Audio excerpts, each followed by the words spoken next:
peserta literasi dari kelas 5A akan membawakan tema yang berjudul proses terjadinya hujan. Sebelum itu kami akan memperkenalkan diri terlebih dahulu. Nama saya Konita. Nama saya Wildan. Nama saya Sofia. Nama saya Radela. Perhatikanlah gambar yang ada di sini. Gambar yang ada di sini adalah gunung, awan hujan, matahari, awan, tanah, sungai, laut, dan danau.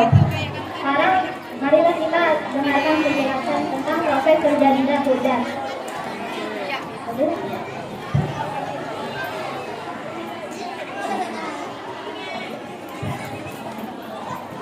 Ini adalah matahari.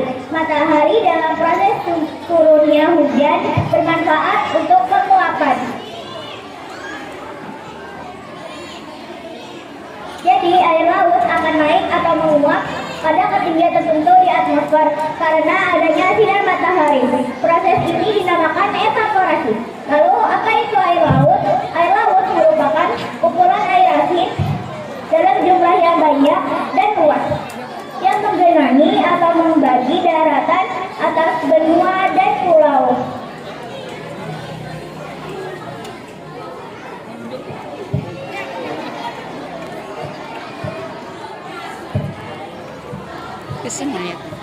Sungai merupakan air yang bersumber dari hujan yang melipat dari permukaan tanah yang akan mengisi suatu daerah aliran sungai.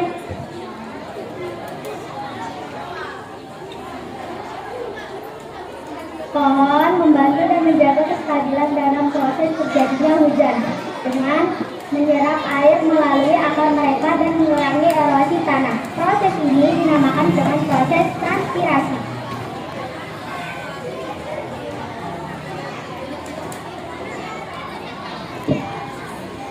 Danau adalah bagian air awali berukuran besar yang dikelilingi oleh daratan dan tidak berhubungan dengan laut kecuali melalui sungai.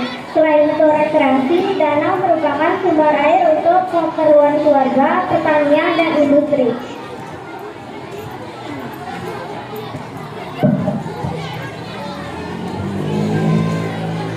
Awan adalah kumpulan partikel air yang terlihat tersuspensi di udara, biasanya pada ketinggian tertentu di atas permukaan bumi.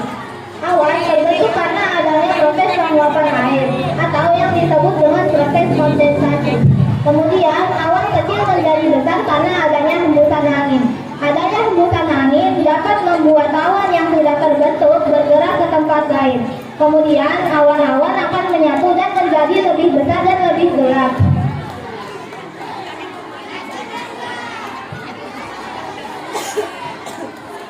Apa itu awan hujan? Awan hujan adalah proses pengembalian air yang telah diuapkan ke atmosfer menuju ke permukaan bumi. Lalu bagaimana proses turunnya hujan? Ketika terlalu banyak air yang terkondensasi, maka tetesan air di udara akan semakin besar dan berat untuk menahan di udara, sehingga akan jatuh sebagai hujan es atau salju.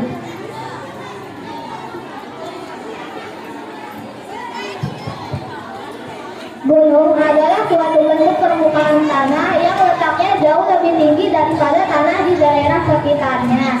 Ciri-ciri dari gunung adalah memiliki ketinggian lebih dari 600 meter di atas permukaan laut, berhawa sejuk, dan biasanya areanya berupa pepohonan. Gunung memiliki manfaat yaitu 1. Sebagai penyedia air dan pasokan makanan, serta untuk menstabilkan kerak bumi. Pada saat turun hujan, air akan sampai lebih dulu ke gunung. Kemudian air akan diserap oleh pohonan dan tanah yang ada di sana.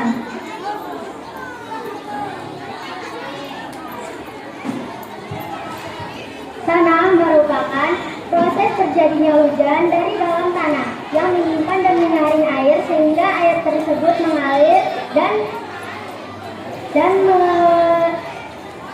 sehingga air tersebut kembali lagi ke sungai, danau maupun laut. Proses ini disebut dengan proses infiltrasi.